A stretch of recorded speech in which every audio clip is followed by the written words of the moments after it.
Welcome back to Girl Take the Lead, the podcast where we dive into real, raw, and remarkable stories of people breaking cycles, finding freedom, and leading with courage. Today's guest is Katherine Fabrizio, a psychotherapist with 35 years of experience and the author of The Good Daughter Trap. Katherine has worked with countless women navigating the complex dynamics between mothers and daughters.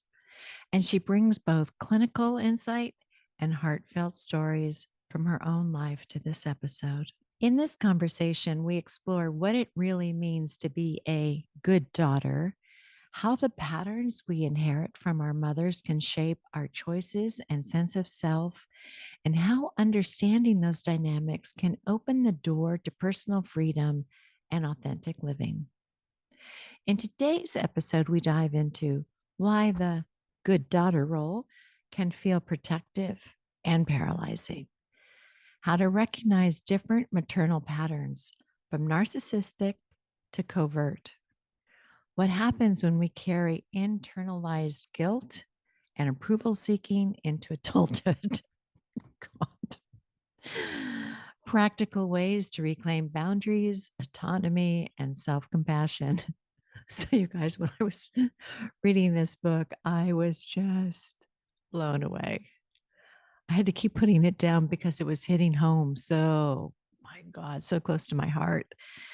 So, I hope that if you're a good daughter like me, that you'll just gain so much from this episode and from listening to Katherine, and check out her book. It is amazing for those of us that are in recovery from being the good daughter.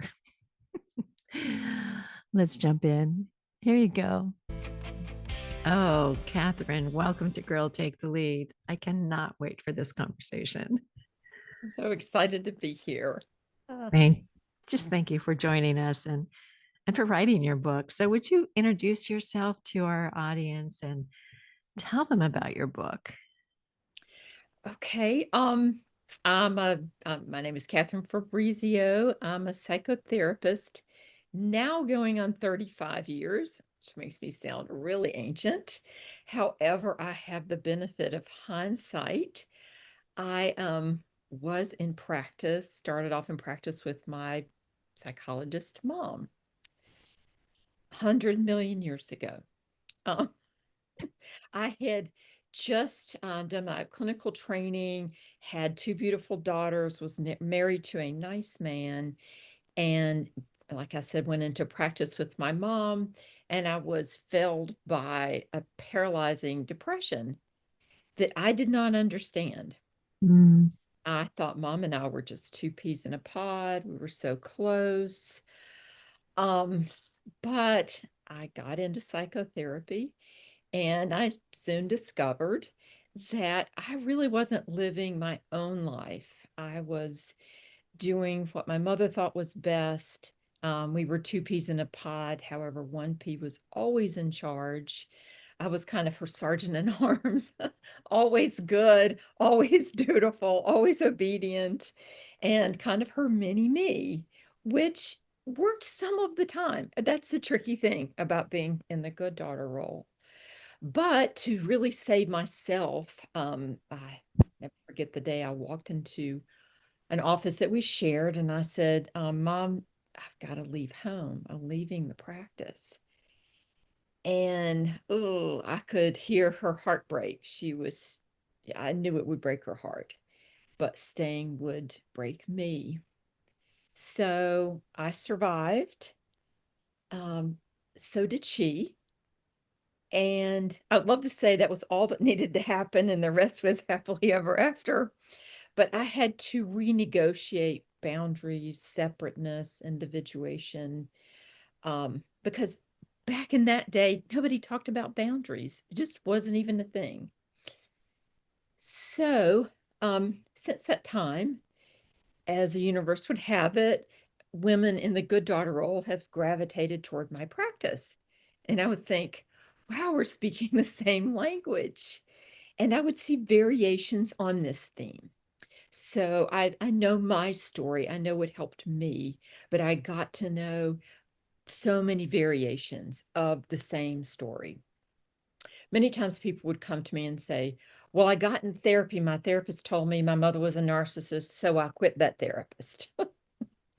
Or I went into another therapist and she said, your mothers only mean the best for their daughters. And so I quit that therapist.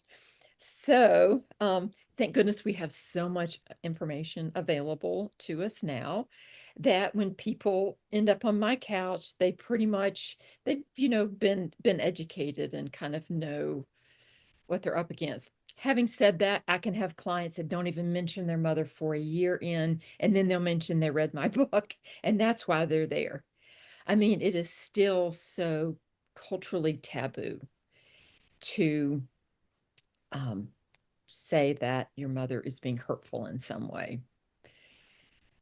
So that's kind of the beginning of my story, how I came around to write the book. It's not that I'm just a writer and love to write books. I wanted to kind of at the end of my career consolidate, summarize so much that I had gathered. And I can say by the end of my mother's life, I was holding her hand when she passed.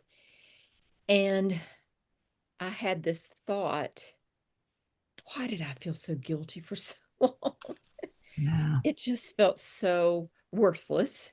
And that really on a higher plane, I'll get a little bit metaphysical, but on a higher plane, that she maybe could have understood, I would say her self in life probably never liked my boundaries, but she did come to respect them. Mm. So there's that. And we did not have a continually contentious relationship. But I know all the inroads, all the what not to do's because I lived them myself. If I could have the time back that I spent writing epic emails, trying to argue my position, trying to get her to understand where I was coming from, boy, I'd love to have all that time back. Yeah. And if I can save another good daughter from wasting her time on that which won't move the needle, Yeah. then my job will be done. Well, maybe you can help us by Yeah. understanding some of the different mothers that you describe in your book. So the narcissistic one, the borderline, and difficult. Mhm. Um, because I think we, as Yeah. as as women, Yeah. I think one, as you said, one of the most taboo relationships for us to talk about is the one with our mothers. And it can be the one that undermines us the most. It has the most power for good and for bad. I think the danger in over identifying with a daughter, in appropriating a daughter's successes or trying to make her better is great in that relationship. I'm writing a second edition and I have expanded because this is so important to your point. I've differentiated the narcissistic mom, the covert narcissistic mom, Mm. who is very much shows up in the good daughter dynamic. Um, some daughters who are daughters of immigrants and whose mothers sacrifice so much and they cling understandably, but can cling to their daughters. And the daughters have great guilt in differentiating. Um, and of course, the borderline mom whose main wound is abandonment. And she has trouble with her daughter pulling away, becoming her own person because it triggers her core wound, her abandonment wound. Mhm. Narcissistic mom pretty much, not that these categories aren't clean. Mhm. Many moms are a combo. My mother was a combo of particularly borderline and narcissistic. But having said that, narcissistic mothers have the need to be special and superior. And so they tend to be intrusive and overreaching because they want to stay relevant and superior to their daughters. Mm-hmm. So, borderline mom just wants to cling. She may be very capable of empathy. Narcissistic moms have a harder time with that. And the covert, or we call it inverted or vulnerable narcissist, is a tricky combo of a mother who needs to feel special, but she's not going to do it in an outward, braggadocious, overt way. Mm-hmm. Many times because women are socialized to appear supportive, unlike men who, for the most part, are encouraged to be have self-confidence. Mm-hmm. So the covert narcissistic mom has the same need, but she's got to disguise it. Mm-hmm. So she may be the PTA president, the Sunday school teacher, the very involved mother who's a more helicoptering and kind of living through her daughter. She's the mom who plays the victim card, who is the martyr, who wants to take credit for the daughter's successes, and behind closed doors can be pretty vicious.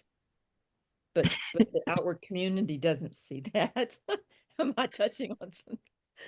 It's vaguely familiar. I think a lot of listeners know a bit about some of my challenges with my mother right now. Um, and yes, I will say, listeners and viewers, if any of that resonates, you have got to get this book. You will feel like a friend is with you and walking you through it because you will relate to so much of what Katherine is talking about. And it's taken me a heck of a long time to really be honest about all of that and to bring it up and to be courageous enough to face it, because I think we fall into our cycles of being in relating with our mothers, Sure. that we just keep doing it over and over again. It just becomes normalized. It's like an Yes. accent. We don't like, I don't have a Southern accent, do I? Not to me. Until I heard Northern accent or somebody says, "Oh, I like your Southern." I'm like, "What?" But anyway, I think it literally resides in a different part of our brain. It's just, it's just mom. It's just how mom is. Yeah. It's Yeah. just can't set boundaries. It's not worth it. She won't let me. Oh my gosh. Well, you do a wonderful job of describing the good daughter trap. And I mentioned to you that I am definitely a good daughter. my Definitely in my head. And I'm wondering if you wouldn't mind reading about that good daughter trap, because I suspect that a few of my listeners might relate to them. Okay, okay. Number one, no matter how hard you work for mom's approval, it's never good enough. Try as you might, whatever you do, mom weighs in with criticism or helpful suggestions or finds other subtle ways to make her disapproval known. Number two, mom gives you unsolicited advice. She micromanages you and tries to control your life, continuing to act like she's responsible for and in charge of you long into adulthood. She expects you to answer to her and take her advice, even though you haven't asked for it. Number three, mom is never wrong and never sorry. You won't hear, "I was wrong and you were right." She just can't give it to you, nor can she give you a genuine apology. It's just not in her DNA. Number four, boundaries. What boundaries? When it comes to your mother, you have a hard time setting them and an even harder time sticking to them.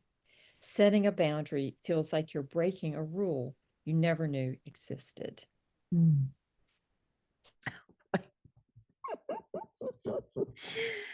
Ding, Yeah. ding, ding, ding. Oh, Yeah. I mean, this just poured out of me. I've heard it for so long. I've thought it for so long. Um, So good. Um, I definitely think that um, that trap that we're talking about is kind of that cycle that we just keep thinking that like in my case, I kept thinking, oh, well, being a good daughter is going to save me. I didn't consciously decide that, but I just sort of went, okay, well, mhm, if mhm, I'm good, mhm, then it won't give that a reason to criticize me or to think I'm not good enough. mhm. And it had nothing to do with that. Yeah. We go back to that evolutionary template. We are bonded, we are biologically programmed to keep the attention of the person that we're totally dependent on. And in this culture, many times that means mom. So it's would be terrifying to think as a toddler, a young person, she really doesn't have it all together. I'm the one that is better equipped. We circumvent that and we say we pick up, we're tuned to what unsettles mom, upsets mom, distracts mom, and what pleases her, what makes her happy, what makes her smile. And Mhm. those things are reinforced over time and throughout development. And plus, I mean, when we're empathetic or we're rule following or we want to be good, kind of works for us in the world. So it's very hard to uncouple and think, wait a minute, my mother has emotional, immature um, defenses. We don't have the labels. We don't, it comes to us late and it's scary because that means we really are in charge. Mhm. Um, we really can't look to her to help us in the ways that we always have. We'd rather think if I just keep up this effort, if I don't embarrass her, that's where the shame comes in. If I keep her internalized, her criticisms in my head, then I'm going to be okay. I mean, you think about it. I know I wrote in the book, say you're a little girl and you're going on a play date and you go to you're 5 years old and you go to your friend's house and it smells different and you don't know about this whole play date thing. And and mom says, be a good girl for mommy. And we keep, we're going to mind our manners and be Mhm. kind. And it helps us separate this internalized imago or object relation. You can use technical words, but everybody who's been a kid can feel into it.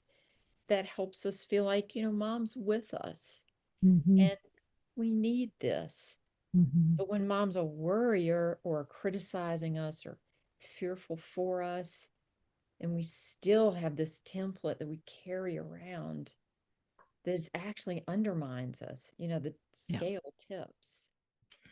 Yeah. There's a point where our little girl, we have to kind of take charge of our little girl and help her see, that it's okay. And she won't get probably what she's looking for. Um, and that's part of probably our healing and our growth. Yeah, that it really is up to us, but to Yeah. take care of ourselves, but not to have to take care of somebody else. Yeah. Yeah.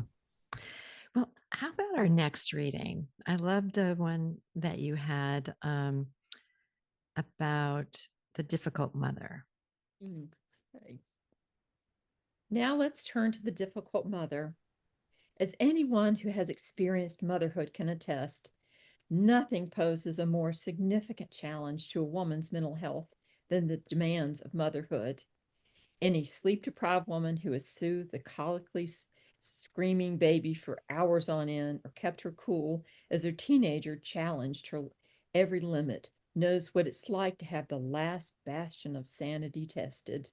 A mother with a highly fragile sense of self might crumble under the pressure like a house of cards when her defenses cave in. The same defenses an impaired mother develops to survive, like projection, denial, or rationalization, amongst others, can wreak all manner of havoc. If mom didn't get the love or affirmation she needed when she was young, places inside of her remain raw and wounded, even if she's out of touch with them. As her empathetic daughter, you sense at a deep level that your mother's unhappy, and you feel it's your job to fix it. Taking care of mom becomes the only way you feel emotionally safe, even if neither one of you is fully aware you're doing it.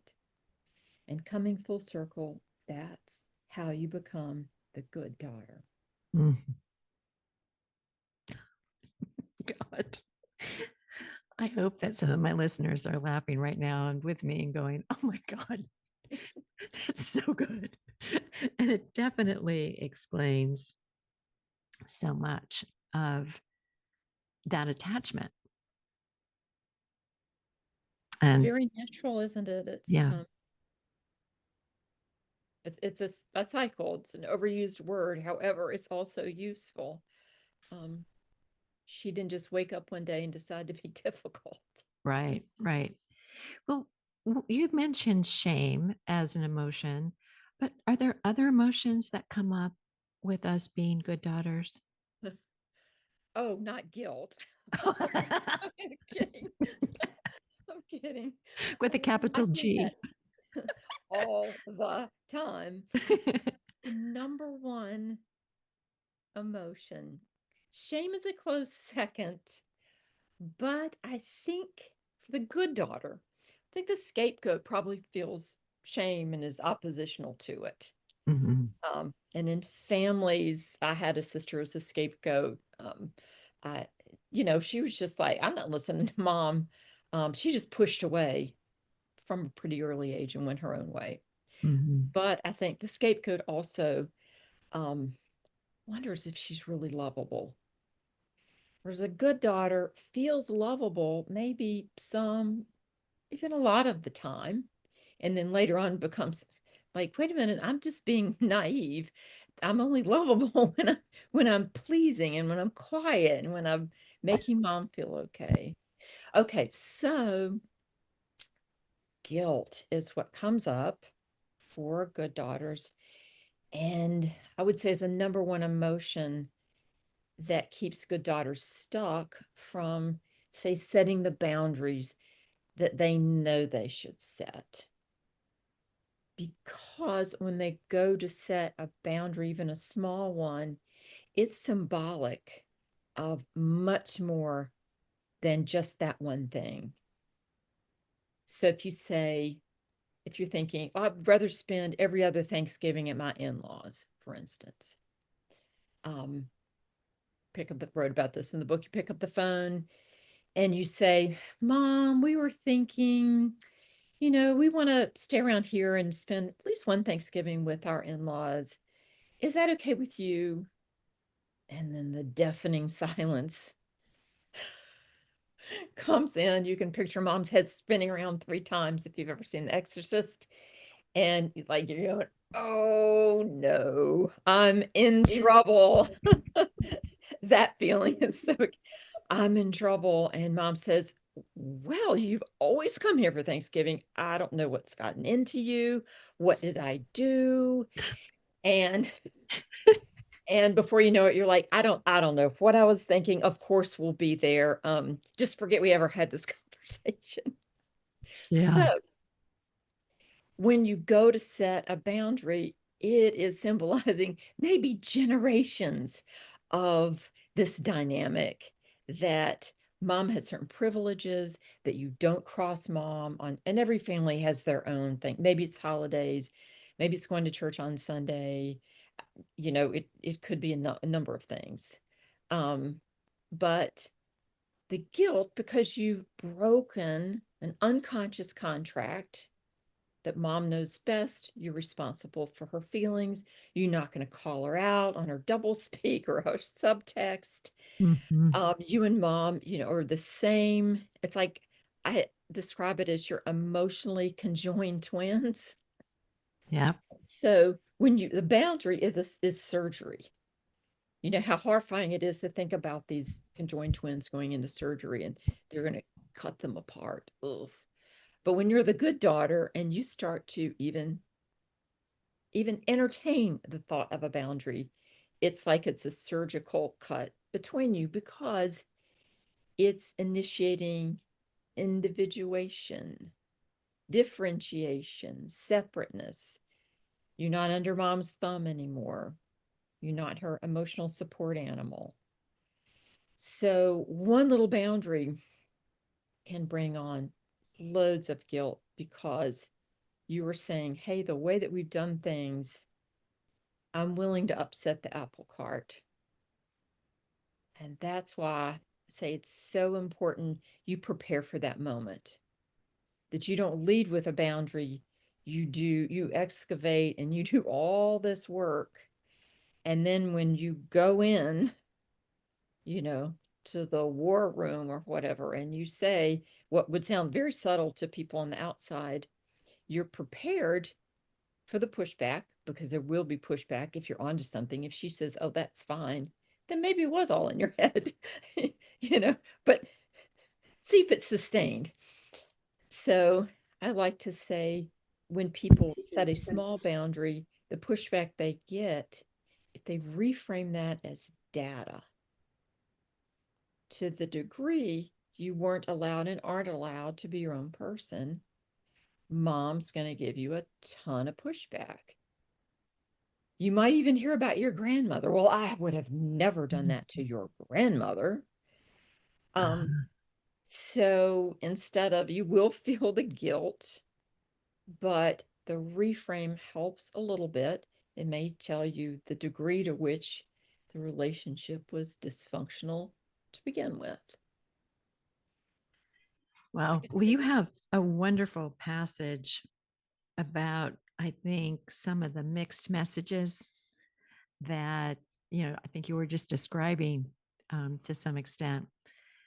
Uh, and I just would like to read this to you. Up until now, you may have been conflating kindness with surrender.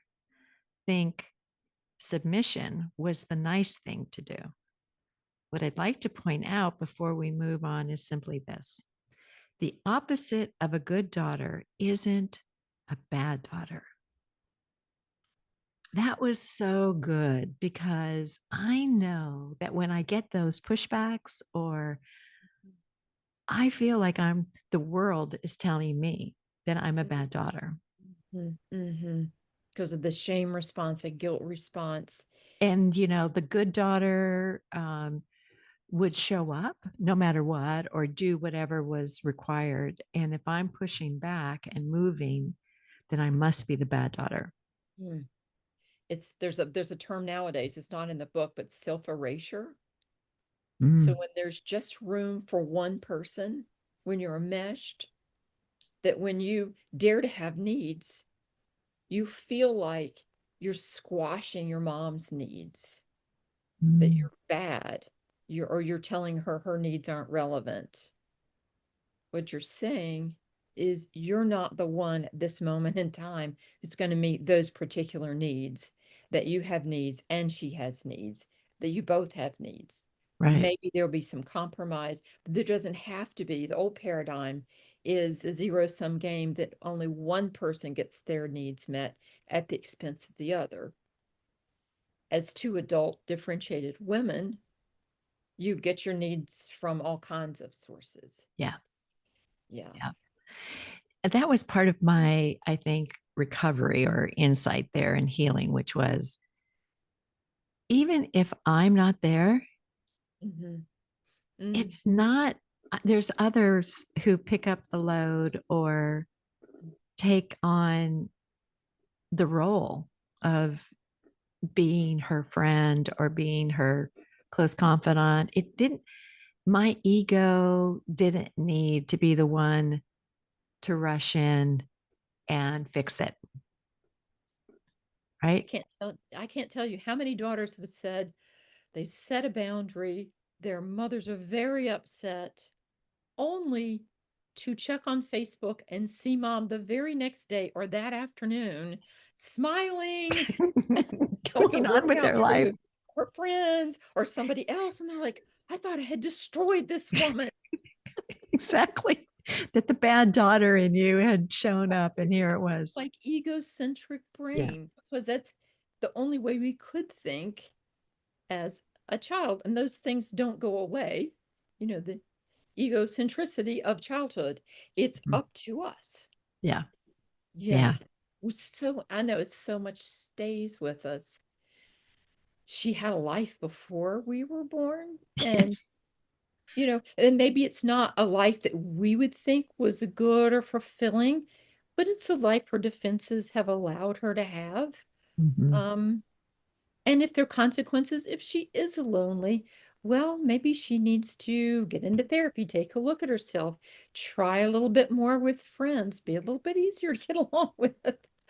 Um, mm, Well, I know you've given us some ideas and suggestions on healing the mother wound and breaking the cycle and talking about boundaries. Are there other things that you see as steps that, other than getting your book, which I would say is step one for somebody who is totally new to this whole area, just mm, waking up going, oh, good daughter, or maybe I need some work in that area. oh, know that, so I'm 66, that we don't have forever. Mhm. And I would say a lot of the women I see are 55 and over, and these moms, I don't know what it is, but they can live a long time. And they come to me and say, so much of my life I have waited for the payoff. I think if I'm the pleaser, if I'm the fixer, if I'm mom's, emotional support person, she's finally going to wake up one day and realize and be appreciative of me. And they feel so ripped off that not only did that not happen, but mom's more likely to get worse. And then they're like double trap on trap on trap. So, young people, this stuff is hard. And I think it needs to be taken with great care and thoughtfulness. Mhm. But you're just kicking the can down the road. Or to flip it and say, you're doing your older self a favor by doing some of the hard work now, changing expectations now. Because here's something good daughters don't realize: you have so much more power than you know. Mhm. Because most mothers are going to, after a period of time, they're going to acquiesce, because guess what? They realize on some level, you actually control access to you. You hold the power. She doesn't want you to know that. And she probably will never say that out loud. And if you have children, you control access to grandchildren. She's not going to have another child or set of children. So when she knows you mean business, um, chances are she's going to go along with respect her boundaries, which leads me to another thing. And narcissistic mothers are interested in power, and to keep going after them, appealing to their empathy or emotions or relational um, abilities is to kind of miss the mark. Mhm. Good daughters don't want to play the power card, but frequently that's the only thing a truly narcissistic mother will respond to. Even a covert narcissistic mom who's going to whine and complain and say you're so mean to her and she's such a victim and she's given you so much and this is the thanks she gets. If Don't you relate to say, any of it. Mom, this is not productive, you've got 10 minutes of my time, or, Mhm. you get to control. Or you say at the outset, if it's a visit, I've got about an hour, or, it's up to you. Or if Yeah. you're visiting, I've got a day, or I'm not going to go over that with, if she tries to bait you, draw you in, I'm not going to go over that with you. Yeah. Because a disordered mom is going to want to draw you into the arena, I call it. For her, if she keeps a conflict going, it's a win. Most good daughters are peace loving, conflict avoiding beings. Mm-hmm. And that can be your strength. You can say, this is not productive. I'm not going to argue with, we've already been over that. And Yeah. that's kind of a power boundary instead of appealing, appealing, appealing. So that's kind of a hump people have difficulty in getting over. Once you know you're firmly in this dynamic, and she could have sobered up, gotten therapy, matured.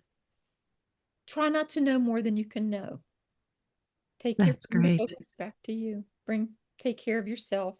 Let the chips fall where they may. Love it. And I love how you ended the book. I'm wondering if we could get you to read one more part of it. And because I think it puts everything in perspective when we're talking about our authentic self. You bet. By partnering with your authentic self, you can become your own heroine, your own boss, your own person. You can finally take control of your own life. When you do so, achieving what your mother could not, facing the truths that she can't face, and seeing your mother and yourself with complete honesty. The defenses that shaped and defined you finally lose their power over you. You end her influence and begin your own life. When you operate at a higher level of consciousness, awake and open to everything happening around you, you make better choices and achieve better outcomes. You make real, meaningful, lasting change, the kind of change you've been yearning for so long.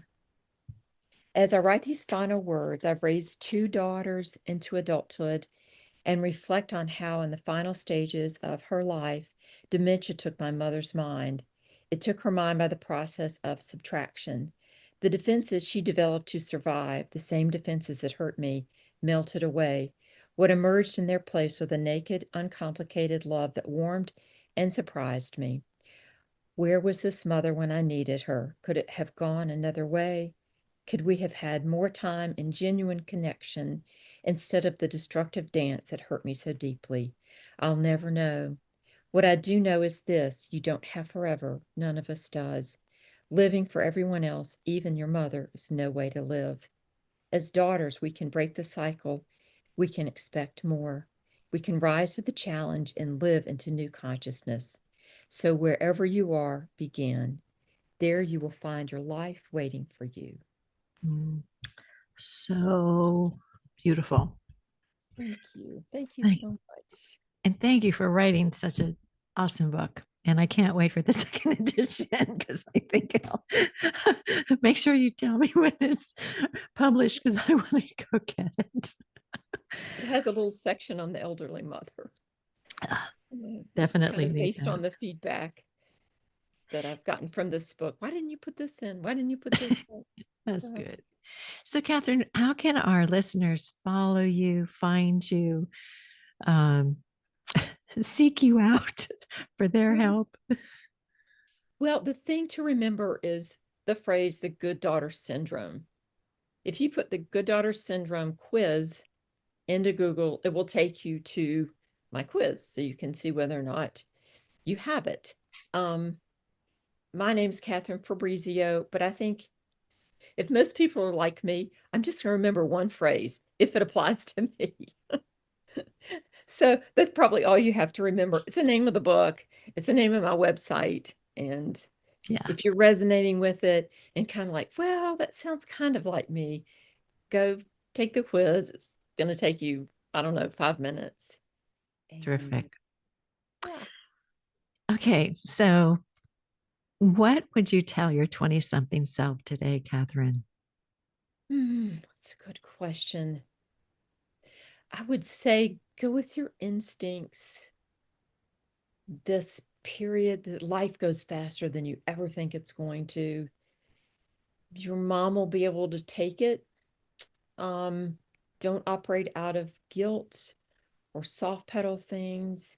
Don't get baited into arguments. You don't have to argue for your to run your own life. Mhm. Everybody doesn't have to like you. You don't have to please everybody all the time. And do the hard work, do it sooner, rip off the band-aid. Start now. It's gonna be okay. Okay. And you're gonna have your own kids to keep you honest. Exactly. They do, don't they? They do. Oh, I don't know if you got a chance to go to our online store. Did you see a card or gift there that I can send you? Oh, that's so sweet. No, I haven't, but I certainly will. Well, I'll check it out for you. Maybe Super. there's something there that I can send you that you might like. And Oh, we just might to, have it conversation. might be just be a not sign that says good daughter. So but I'll give it some thought. So, Katherine, thank you so much again for helping us get more insights into how we operate and how we've put things together. So, Your earnestness just comes across. It just makes it easy. Yeah, that's all you need is to be earnest and honest and forthright, and the rest takes care of itself. thank you so much for joining us today. If Katherine's insights reminded you that you're not alone and that breaking free from the good daughter trap is possible, I'd love for you to leave a review wherever you're listening. Reviews help more women discover the show and start their own journey towards self awareness, empowerment, and freedom. If someone you know is struggling with maternal dynamics, guilt, or boundary setting, send this episode their way. And I already have the book, so you don't need to send me the book, but you can send them the book too, because that would be quite the gift. Katherine's wisdom might be just what they need to take the first brave step. You can also find us on YouTube at Girl Take the Lead. And yes, the episodes are on YouTube Music as well. And join our public Facebook group, Girl Take the Lead. We go even deeper into these conversations and cheer each other on. So join us there. A few of my favorite quotes from Katherine. Quote, you can't heal what you don't see. Awareness is the first step. Another one, boundaries weren't even a thing back then. Learning them was revolutionary. Mother and daughter patterns don't define us. You define your response to them. Lastly, sometimes the kindest thing you can do for your mother is to step fully into your own life. Mm. Three key takeaways from today's episode. One, awareness is freedom. Understanding maternal dynamics allows you to break generational patterns. Two, boundaries are essential. Differentiating even from a loving mother can be painful, but necessary for growth. And three, healing is relational. Reconciling with the past without condoning harm creates space for autonomy and self compassion. Coming up next week on Girl Take the Lead, we'll be joined by Lana Shepard, author of Give Up Ignition. Lana is a certified neuroencoding specialist, senior leader in Tony Robbins programs, and a life coach accredited by the Brave Thinking Institute. We talk about the 11 most common barriers newcomers face, including fear of failure, and explore practical ways to move forward with confidence. It's a conversation you won't want to miss. Until then, take care of your heart, lead with courage, and remember, we got this. Talk soon. Take care now. Bye.